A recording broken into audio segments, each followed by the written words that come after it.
Ven, acércate. El mejor contenido científico de la radio tiene lista su reservación para ti. ¿Cuándo se volvió experto en astrofísica termonuclear? El 100% Anoche. Sí. ¿Dices que mis ataques no tienen efecto sobre ti? ¿Qué? ¿Estás retando? ¿Quién lo no decidió? me parece que este chico sea muy Protejo tu Lo que libertad. hacemos todas las noches, Pinky. Tratar de conquistar. Yo iré solo porque soy bárbaro. Es que sí entendí la referencia.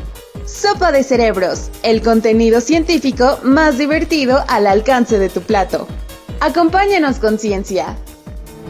Lo voy a gozar. Como no lo puedes imaginar.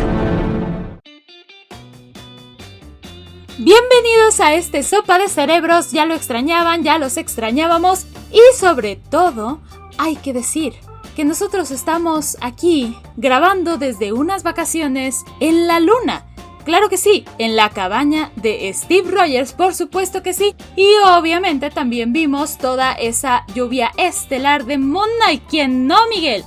¿Y quién no la vio, querida Moni? ¿Quién no la vio? Muchas gracias por acompañarnos en estas vacaciones. Si de fondo no escuchan el mar, es porque obviamente no estamos en el mar, estamos desde la luna, ya lo comentabas. Y qué gusto que estén aquí con nosotros, disfrutando, relajándose, acompañándonos para, aún en este periodo vacacional, consumir un poquito de contenido científico, porque hoy les tenemos temas sumamente interesantes. Pero antes de pasar a ellos, ¿qué les parece si les invitamos a que nos escriban a las redes sociales que ya conocen? En Facebook, Sopa de Cerebros, y / Sopa de Cerebros en Twitter e Instagram. Ahí nos encuentran, ahí nos ubican, ahí nos pueden dejar sus dudas, sus preguntas, sus comentarios, sus sugerencias de temas que les gustaría que platiquemos, porque sin duda alguna su curiosidad también alimenta a este programa.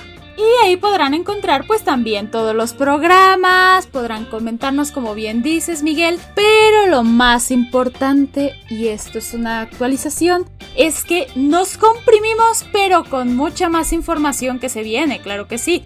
Y pues sí, es muy bonito tener una hora, pero va a venir esta media hora de información científica que a ustedes les encantará, que a nosotros nos encantará y disfrutaremos muchísimo. Así que vamos a empezar y por ahora los mando a este menú del día. Menú del día. Menú del día. Menú del día. Y ya que estamos de vacaciones, ¿qué les parece si hablamos de eso? Y es que SpaceX va a mandar de vacaciones a unos turistas. ¿Quieren saber de qué se trata? Escúchenlo en la nota de la semana. Y en el Científiloco vamos a hablar precisamente de algo que tiene que ver con esta Semana Santa. ¿Podemos caminar sobre las aguas? ¿Qué conlleva todo eso? Quédense. En su gustadísima sección de Crónicas de la Cripta, les hablaremos de lo que pasó ya hace algunos ayeres y de lo que todo el mundo sabe, pero no a detalle. Les platicamos punto por punto qué pasó aquel 26 de abril de 1986, que a lo mejor ustedes conocen como el accidente nuclear de Chernobyl. Aquí comenzamos Sopa de Cerebros. ¿Qué les parece si nos arrancamos de una vez con toda la información científica que les traemos para ustedes? Nota de la semana. Nota de la semana. Iniciamos esta nota de la semana precisamente sintiéndonos en unas vacaciones espaciales, porque si nosotros estamos en la luna, ¿por qué no SpaceX también podría mandar a algunos turistas o tal vez sí astronautas?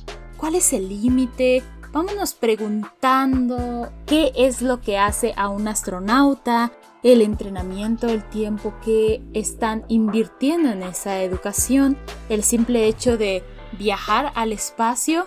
¿Ustedes cómo les gustaría ser considerados? Y sobre todo, ¿podrían pagar o querrían pagar un viaje al espacio? Esta es una pregunta que dejamos ahí al margen, pero poco a poco vamos a ir platicándoles acerca de esta misión de SpaceX.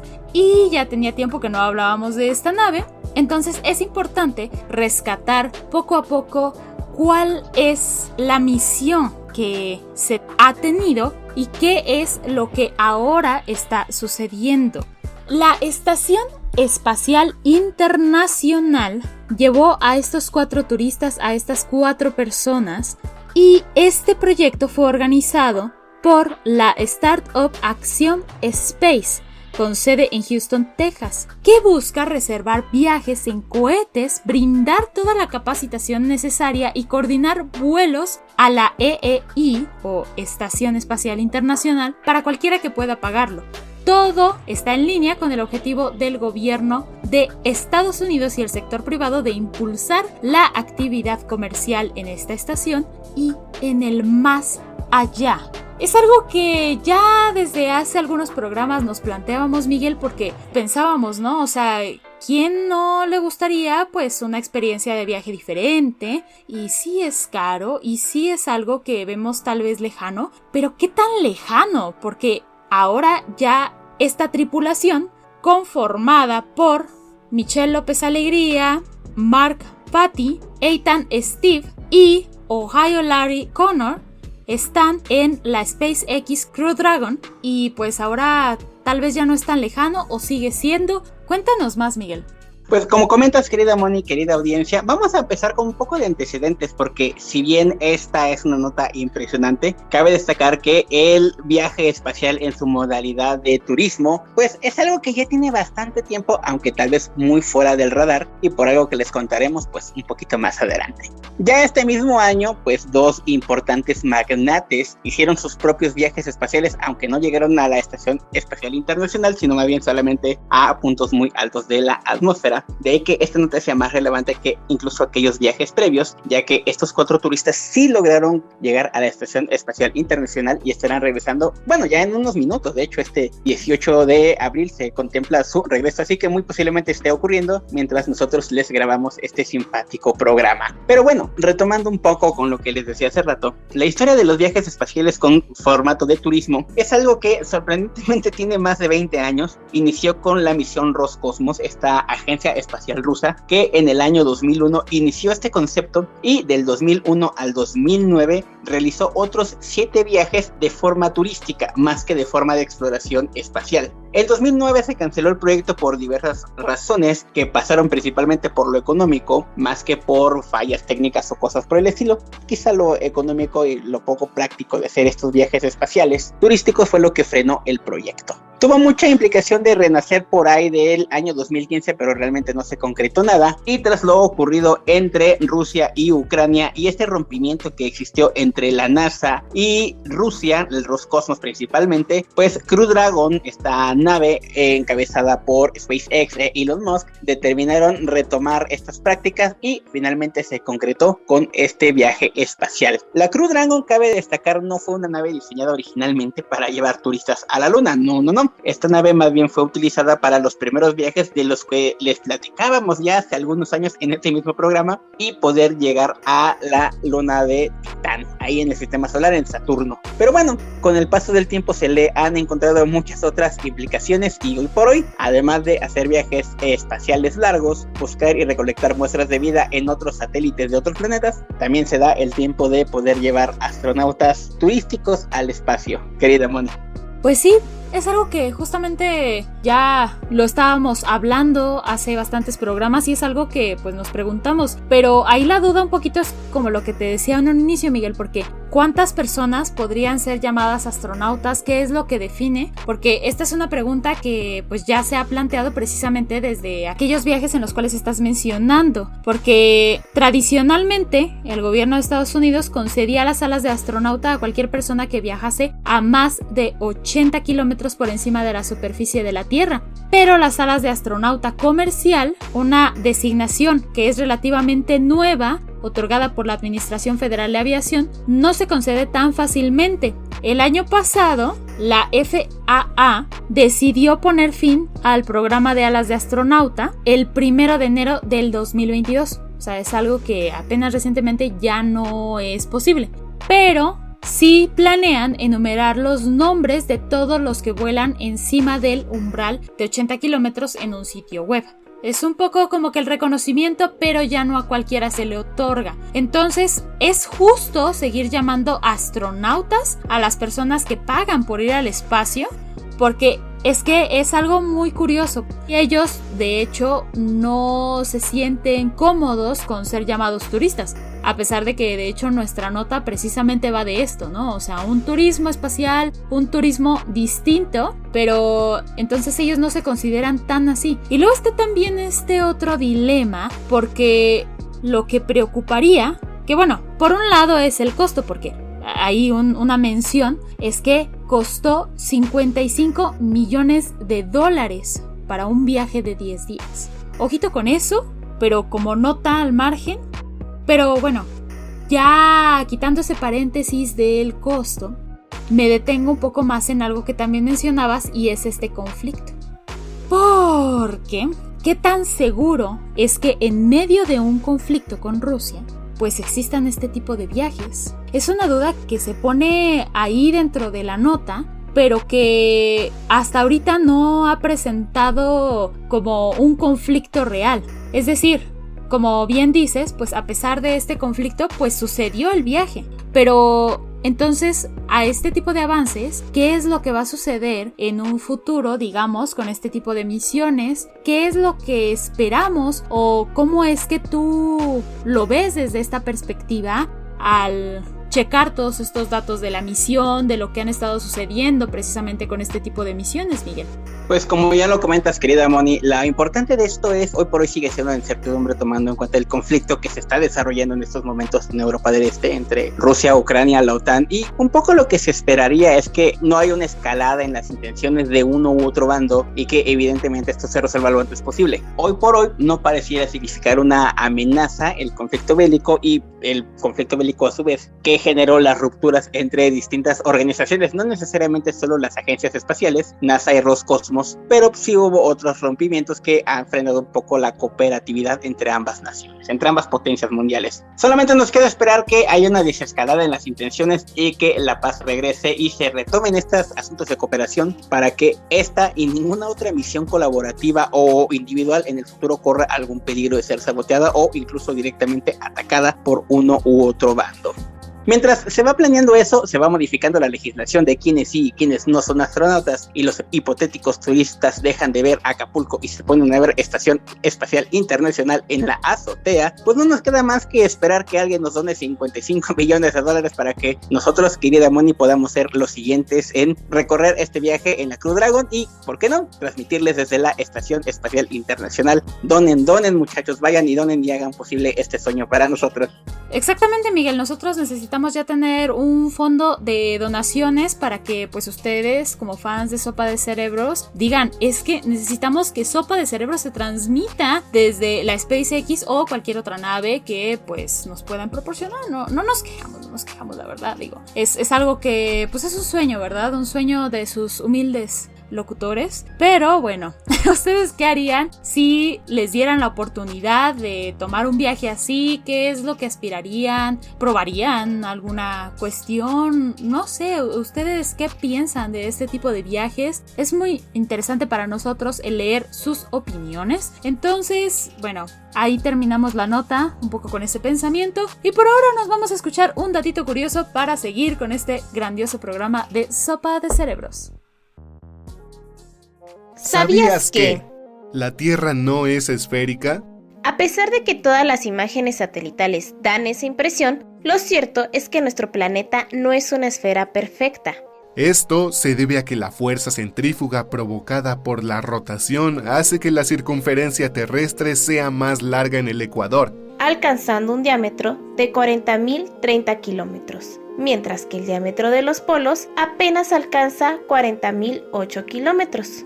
Esto convierte a la Tierra en un geoide, más exactamente denominado esferoide oblato.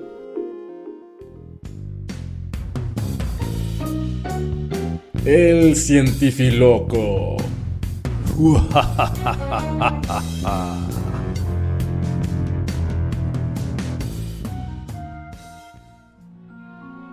Todos conocemos la historia. Un hombre que dio todo por su pueblo, fue traicionado por un amigo y luego caminó sobre las aguas. Sí, nos estamos refiriendo a Naruto Uzumaki. Y a partir de esto, bueno, en realidad a partir de otro hecho también importante en la cosmología de Occidente, es que el hombre se ha planteado históricamente si se podría o no caminar sobre las aguas. Y es por eso que en este Cientifiloco haremos una visualización acerca de lo que dice la ciencia al respecto de este tema. Primero vamos con lo obvio. El mito o relato bíblico habla de Jesús de Nazaret, que caminó sobre el mar de Galilea allá por el año 2032 para salvar a sus discípulos de una enorme tormenta.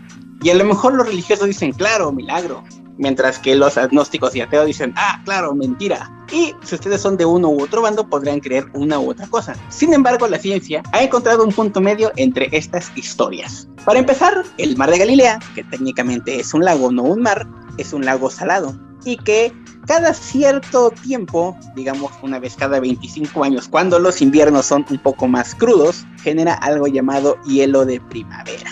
Este hielo de primavera no es más que una capa de hielo semisuperficial que se crea en este y prácticamente todos los lagos salados, que a simple vista no son visibles, pero que es muy sencillo poder caminar sobre ellos.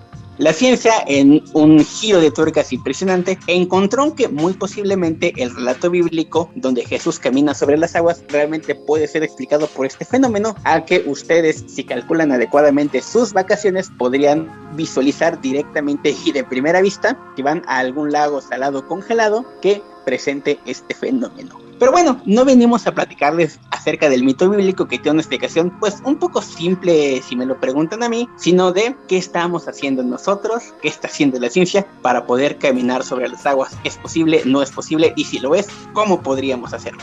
Pues Miguel, hay algo que por ejemplo muchas personas han llegado a ver en algunos videos virales o que incluso como acto de magia se ha presentado, y es precisamente eso, ¿no? O sea, las personas se preguntan si realmente podemos caminar sobre el agua. Un sueño que tal vez puede ser planteado desde algunos velocistas, por ejemplo, y entonces a la velocidad a la que ellos corren pues no necesitan de romper precisamente esta tensión superficial del agua, que luego vamos a ir checando el dato poco a poco, pero algo que sí se ha logrado es el conseguir que a una velocidad normal, digamos relativa, las personas puedan caminar sobre el agua, pero no cualquier agua y no propiamente el agua, sino con fluidos no newtonianos. ¿A qué vamos? El agua es un fluido newtoniano, porque su viscosidad puede describirse en función de la temperatura y la presión sin que intervengan otras fuerzas. Pero el caso de los fluidos no newtonianos es diferente porque su viscosidad depende de la temperatura y la fuerza cortante a la que esté sometido el fluido. Es el caso de la miel, la sangre, las geles y las pinturas, aunque también otros productillos y otras cosas que encontramos en la naturaleza. En reposo se comporta como un líquido, pero si se somete a fuerzas de estrés, aumenta su viscosidad. Si tú, por ejemplo, construyes este fluido no newtoniano y entonces lo golpeas, en ese momento todos los átomos que componen el fluido se reorganizan, aumentando la viscosidad, e incluso se comportan por un instante como un sólido. Entonces la mano, por más que golpee, no va a penetrar. En cambio, si tú, por ejemplo, golpeas en una cubeta de agua, pues te vas a salpicar y ya, o sea, no va a pasar mucho. Pero si tú golpeas este fluido no newtoniano, entonces sí te va a doler tal vez, porque vas a sentir pues justamente esta parte medio sólida. En cambio, si tú, por ejemplo, no lo golpeas, sino comienzas a meter poco a poco tu mano, pues tal cual, no va a haber ningún problema. Ahora que si ya tienes la mano adentro y justamente intentas sacarla rápido, de nuevo se va a comportar como un sólido y entonces no vas a poder salir. ¿Esto a qué nos suena y que es bastante parecido? Bueno, pues precisamente a las arenas movedizas. Entonces no se trata tanto de que la arena movediza pues simplemente ya te vas a ir y ya. De hecho, hay un cierto modo de sobrevivir y que pues a lo mejor por ahí les damos el dato en nuestra página. Claro que sí, ahí vayan, síganos. Esto es obviamente otro comercial. Pero de hecho es precisamente esta lógica. Ante la desesperación pues simplemente vas a sentir que te hundes simplemente cada vez más y más, porque precisamente solamente se va a comportar como una especie de sólido. Entonces todo tiene que ver con una paciencia, con una lentitud. Pero justamente vamos a suponer que ya tenemos esta sustancia que de hecho se le conoce como oblek. Que es por cierto, ya un experimento casero que ustedes pueden realizar, que es 2/3 de harina de maíz y 1/3 de agua, pues pueden realizar eso. De hecho, hay personas que han llenado sus albercas o piscinas, como le quieran decir, con este tipo de fluido y pues justamente, ¿no? Hacen el experimento de agarrar y pues simplemente correr por el agua, aunque en realidad no es agua. Y pues dentro de esta lógica no es lo único que hemos llegado a equiparar, aunque es algo muy cercano y que ustedes pueden ubicarlo pues precisamente si realizan este experimento casero o pues simplemente si se ponen a buscar este tipo de videos. Eso es también bastante pues rentable. Pero algo que se ha planteado es que tal vez sí podríamos caminar sobre el agua, pero de la luna. Entonces ustedes ya saben, ¿no? Como nosotros estamos de vacaciones en la luna, pues sí podemos caminar sobre el agua. Y algo que se publicó en la revista científica PLOS ONE es qué pasaría si se cambiará la superficie de apoyo, es decir, ya no estamos hablando de la misma gravedad que tenemos en la Tierra. Entonces los resultados arrojaron que caminar sobre el agua sí sería una posibilidad si estuviéramos en la Luna. También si estuviéramos a una gravedad 5 veces menor que la Tierra. Y también una velocidad necesaria para cruzar una laguna con la misma capacidad que un lagarto basilisco. Pero mejor platícanos de esto, Miguel, porque es bastante curioso lo que este reptil es capaz de hacer. Es correcto, querida Moni. Ustedes se preguntarán exactamente por qué nosotros no, pero lagarto basilisco sí. Y un montón de animales también pueden caminar sin aparentemente mayor problema sobre el agua.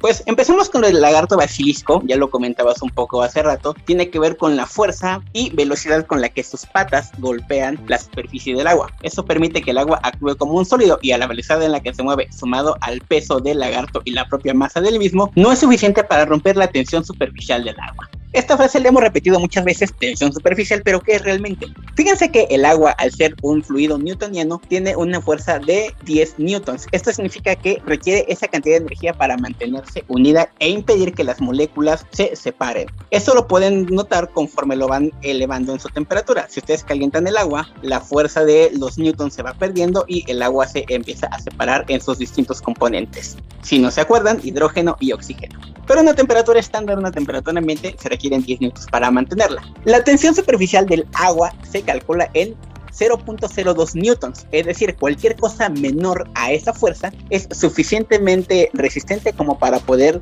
caminar, correr e incluso mantenerse posada sobre el agua. Un animal muy común en estos casos es el zancudo de agua, que tiene un peso aproximado de 0.001 newtons. Esto equivale pues a la 10ª parte de lo que necesitaría para romper la tensión superficial y perfectamente puede caminar sin romper las moléculas de agua sin ningún problema. Pero bueno, ustedes dirán, si el insecto puede, si el basilisco puede, el ser humano podría hacerlo.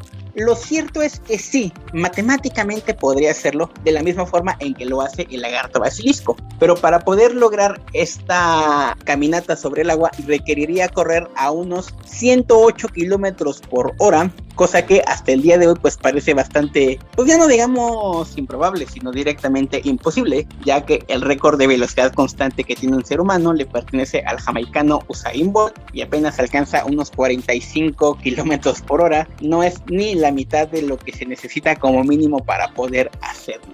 Lo cierto es que el problema no es que movamos las piernas muy lento o golpeemos muy suave. Realmente el problema tiene más que ver con el tiempo que nosotros pasamos pisando la superficie del agua, lo que no es suficiente como para poder mantenernos sobre ella. Les voy a dar un dato que a lo mejor ustedes lo consideran increíble. Lo cierto es que Usain Bolt y nosotros, si hiciéramos unas carreras y midiéramos el tiempo que pasamos despegados del suelo, es casi el mismo. La gran diferencia y lo que permite a Usain Bolt correr a 45 kilómetros por hora y a nosotros quedarnos bastante atrás es el tiempo en que pasamos pisando el suelo. Usain Bolt lo hace en mucho menos tiempo de la mitad que el ser humano sin entrenamiento lo hace, porque en realidad en el aire nos mantenemos un tiempo más o menos similar.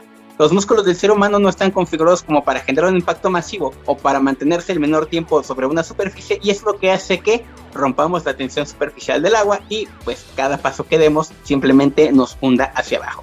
Hoy por hoy pues no hay mecanismos, por mucho que veamos en los videos, que nos permitan caminar sobre las aguas, ya que nuestra densidad simplemente es mucho mayor de la que requeriríamos para poder hacerlo. Sin embargo, pues se están elaborando algunos mecanismos artificiales que a lo mejor en un futuro sí nos permitan caminar sobre las aguas. Mientras eso pasa, querida audiencia, ¿qué les parece si escuchamos un poquito de música para relajarnos, pensar que quizás no podamos caminar sobre el agua, pero sí podemos disfrutar de ella en estas vacaciones que estamos pasando? Y para relajarnos, un poquito de nostalgia, un poquito de buen ritmo, nostalgia, ¿por qué no? Y buena música para bailar. Esto es de Bacilos, se llama Cara Luna y lo escuchamos aquí en Sopa de Cerebros. ¿Quién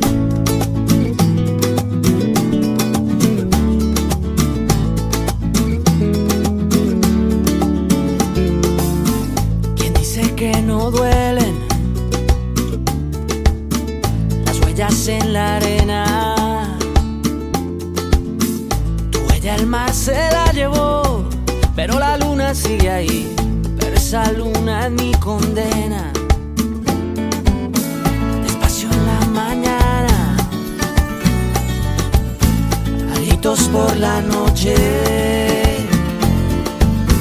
las voces vivas del recuerdo se disfrazan de intuición y en una voz tu voz se esconde.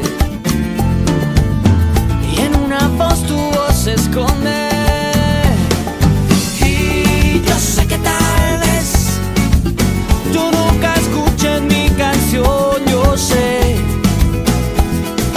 Y yo sé que tal vez te siga usando así, robándote mi inspiración. Mientras siga viendo tu cara en la cara de la luna, mientras siga escuchando tu voz entre las olas, entre la espuma, mientras tenga que cambiar la radio de estación, porque cada canción me hable de ti, de ti, de ti, me hable de ti.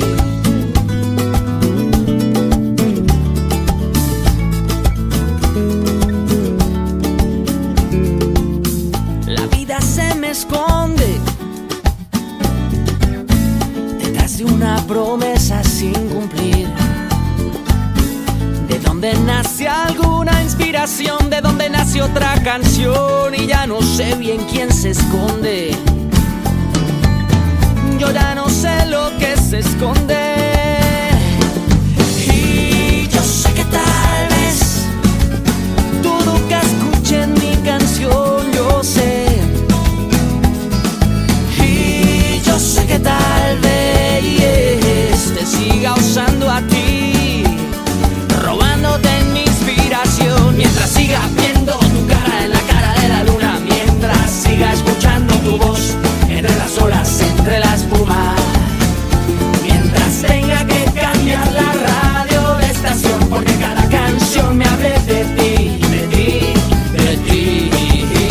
Ay, mientras siga viendo tu cara en la cara de la luna, mientras siga escuchando tu voz entre las olas, entre la espuma, mientras tenga que cambiar la radio de estación, porque cada canción me hable de ti, de ti, de ti.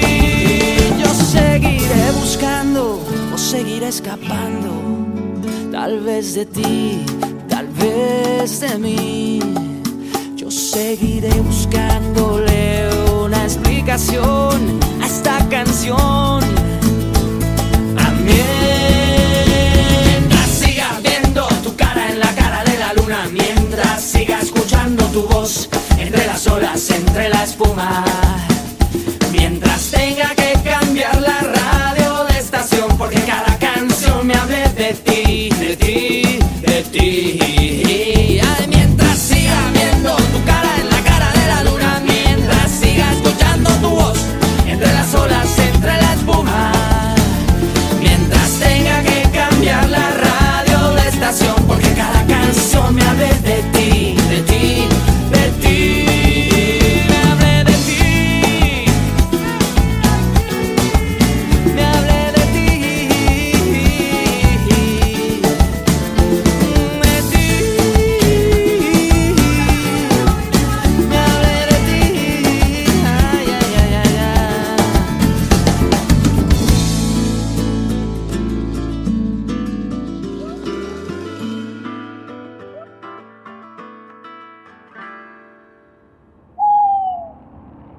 Están entrando a un lugar que no ha sido profanado por nadie, porque todo aquel que lo intentaba perdía la cabeza. Sean bienvenidos a las Crónicas de la Cripta. Y querida audiencia, escuchamos una canción que pues tiene que ver con la luna, tiene que ver con vacacionar, tiene que ver con relajarse, pero también tiene que ver con un fenómeno que algún compañero ya me había comentado, que es que cuando nos ponemos tristes por una canción o con una canción que es un poco bailable y tal, es un poco como una depresión tropical. Pero más allá de eso, y sobre todo para ahorrarnos tiempo, porque como les decía es de media hora, pero seguramente vamos a terminar con un programa mucho más largo, vamos a seguirnos con esta nota que pues habla precisamente de esta oscuridad que puede existir dentro de lo bueno, porque pues este programa es bueno, pero este programa pues también tiene que tocar ciertos temas sensibles, y este tema pues es bastante sensible porque es algo que aún no se ha recuperado, y que por cierto para el 26 de abril, sí, el 26 de abril, y por ahí si nos escuchan rezagados pues probablemente ya haya pasado, pero si no pues va a pasar, y ustedes también tienen que tenerlo dentro de su memoria histórica. Resulta ser que el 26 de abril de 1986 se daba este accidente de Chernobyl. Tal vez ustedes ya lo hayan escuchado en algún momento, tal vez porque hayan visto esta serie documental, digamos, o tal vez porque es un referente histórico común, o tal vez ustedes siguen a estos bloggers viajeros que pues precisamente se paran sobre Chernobyl y dicen: "Oh, mira, esto es increíble". Te hablamos, Luisito Comunica. No te creas, querido Sonic. Pero más allá de esto, es que sí vamos a tocar este incidente, cómo es que se produjo, qué fue lo que pasó dentro de el peor accidente nuclear de la historia. Y dato curiosillo, ¿verdad, Miguel? Porque pues Chernobyl no están dentro de Chernobyl. Así es, querida Moni. Como ustedes sabrán, querida audiencia, la planta nuclear de Chernobyl se encuentra en Pripyat, una ciudad ucraniana a unos 20 kilómetros de la capital Kiev y a unos 5 kilómetros de Chernobyl. De hecho, se conoce como Chernobyl a esta planta nuclear porque cuando se empezó a construir, la ciudad de Pripyat en realidad no existía. Se construyó junto con la planta para que los trabajadores pudieran dormir ahí. Salvado este dato geográfico que a lo mejor no conocían, para explicar el accidente de la planta nuclear Vladimir Ilich Lenin, ubicada en Pripyat, Ucrania, tenemos que remontarnos al 25 de abril, es decir, 24 horas antes del siniestro, cuando en la planta nuclear se empezaron a hacer una serie de simulacros para medir la intensidad en que la planta podía seguir respondiendo aun si hubiese un fallo masivo de la energía. Por alguna razón que no está muy clara en la documentación, por mucho que sus canales de misterio digan que sí, lo cierto es que no queda muy claro por qué este simulacro se fue posponiendo indeterminadas veces hasta que empezó a realizarse por ahí del mediodía del 25 de abril del mismo año. Sin embargo, se hizo con tan mal manejo en los protocolos de seguridad y por ahí un error humano bastante grande provocado por no dormir. Muchachos, vayan y duerman bien, donde la persona encargada de controlar los reactores de enfriamiento nuclear pues simplemente no reconfiguró el hecho después de que se acabó el simulacro, y eso empezó a detonar los principales errores en la planta. Vamos a ponerlo así. La planta tenía en promedio 117 tubos de convección, de los cuales lo mínimo recomendado con lo que podía trabajar era con 30 tubos. Se empezó a hacer este simulacro y se empezaron a retirar estos cilindros de grafeno que mantenían refrigerado el xenón en la planta nuclear, y al mismo tiempo se empezó a bajar la energía. Al existir este error en la decodificación de energía, la planta empezó a trabajar con mucho menos energía de la requerida y los motores secundarios se activaron para compensar. Es así entonces que la planta trabajaba con mucha más energía de la que debía y empezó a elevarse la temperatura. Los cilindros fueron retirados uno a uno hasta empezar a trabajar con 8, que era bastante menos de lo mínimo recomendado. Sin embargo, los motores principales empezaron a trabajar de forma constante y acelerada. Esta descompensación provocó una fuga de xenón y un fenómeno denominado envenenamiento por xenón, que provocó 2 explosiones a la 1:14 de la mañana del 26 de abril de 1986 en el reactor número 4, un reactor de tipo RMK-1000, en ese momento uno de los más vanguardistas en su tipo. Estas 2 explosiones derribaron la pared de más de 1000 toneladas de hormigón y acero que recubrían el reactor, y una segunda explosión empezó a liberar algunas burbujas de radiación xenón principalmente y vapor de agua al ambiente. En esta primera explosión fallecieron inmediatamente 2 personas y otras 29 más lo harían al paso de los siguientes días, para elevar la cifra directa de fallecidos por el accidente de Chernobyl a un total de 31 personas. Querida Moni. Y fíjate, Miguel, que la divulgación de este accidente en un inicio no quería darse, pero la cuestión es que inevitablemente no pudieron negar este accidente.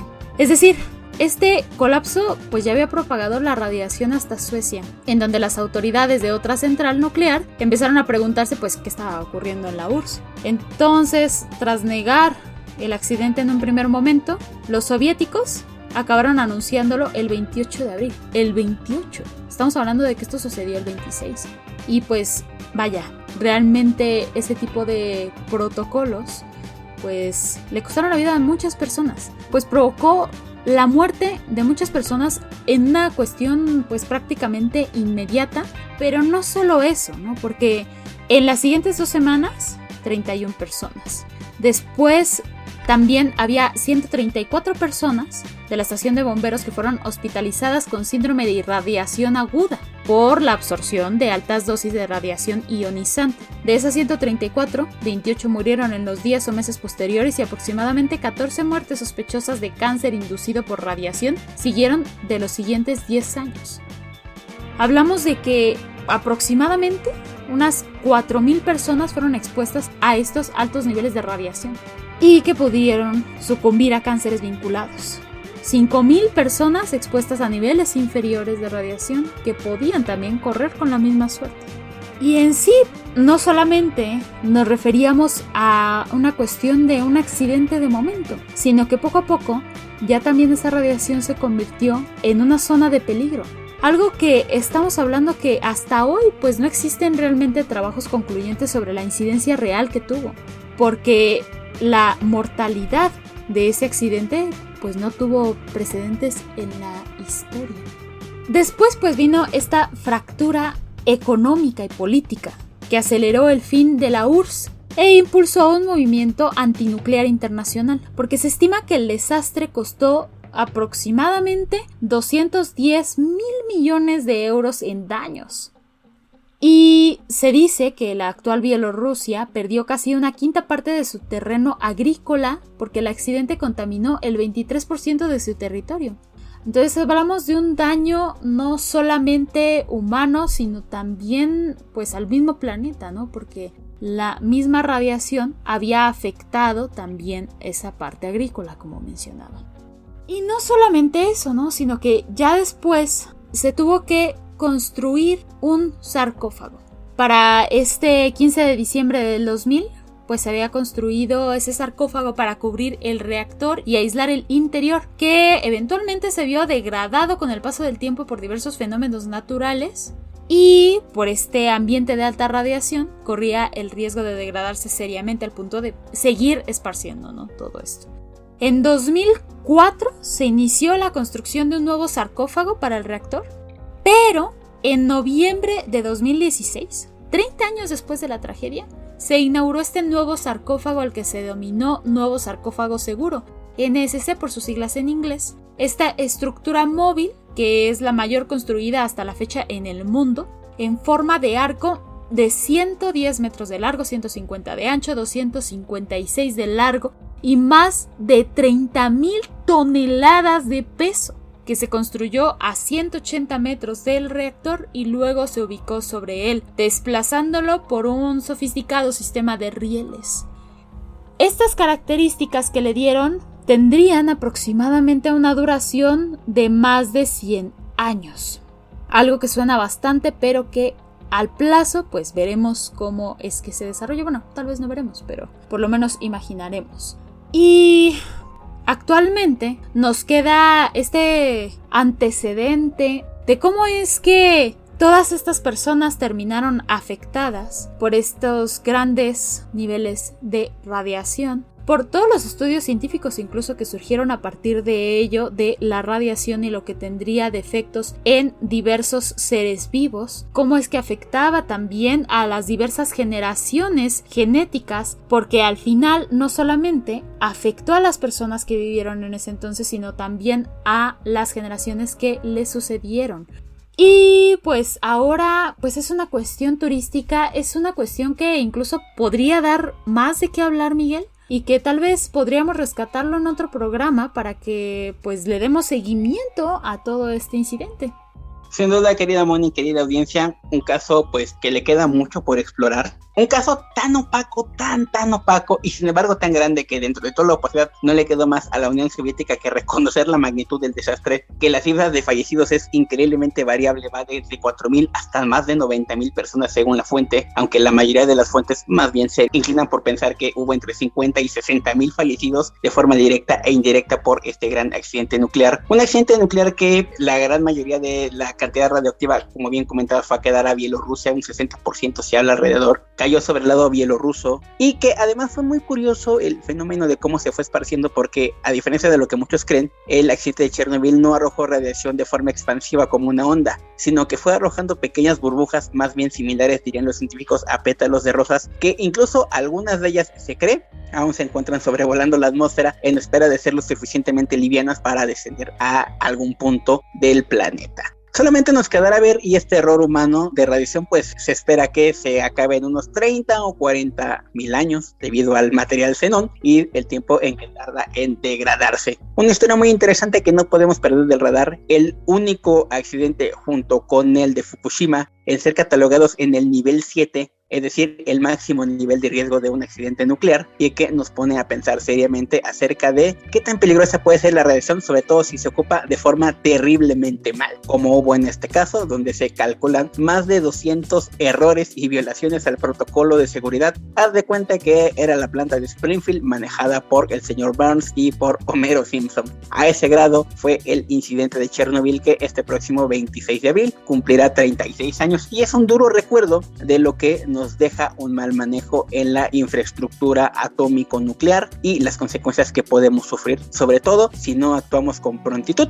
Pero pues bueno, hasta aquí la información de esta nota, hasta aquí este programa de Sopa de Cerebros también. Qué gusto poder platicar con ustedes, contigo, querida Moni, que estemos aquí con ustedes en estas vacaciones, llevándoles un poquito de ciencia, un poquito de conocimiento para que lo comenten con sus seres queridos en la sobremesa mientras les sirven el pescado y se toman esa bebida refrescante para el calor. Y claro que si ustedes ya regresaron a trabajo porque pues ya es lunes, también, ¿no? O sea, es algo bien válido decir, voy a iniciar con todo, esta información científica me sirve y claro que voy a seguir escuchando Sopa de Cerebros. Y pues sobre todo que esta información pues también les sirva no solamente pues para comentarla, sino también para hacer toda esta conciencia. Entonces, pues por eso es que les trajimos estos temas y esperen más temas tanto en nuestra página como acá, que ya sé que siempre les prometo, pero esta vez sí, porque no es que sea político, ¿verdad? Pero voy a cumplir mi promesa. Pero bueno, como dices, Miguel, ya vamos acabando este programa que sí, nos extendimos un poco, ¿por qué no? Pero solamente para que ustedes adopten un poco más fácil esta transición de 1 hora a media hora. Así que bueno, ahora sí, ya me despido de este bonito programa. Mi nombre es Mónica Vanessa. Y yo soy Miguel Ángel Nava. Y aquí concluimos un programa más de Sopa de Cerebros. ¡Chaito! Bye.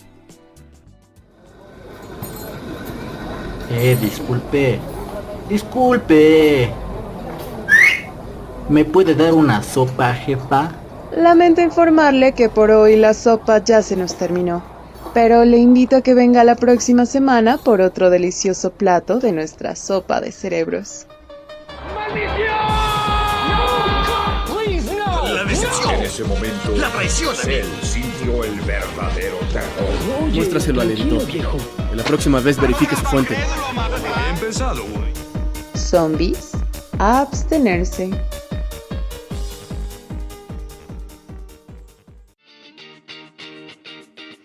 Y Hiperborea Radio está en las mejores plataformas digitales para que disfrutes de nuestra programación a la hora que quieras, donde te encuentres y con quien estés. Escúchanos en Spotify, Apple Podcast, iHeartRadio, Amazon Music, Google Podcast, Deezer y Spreaker. Hiperborea Radio, un lugar para ti y tus plataformas digitales.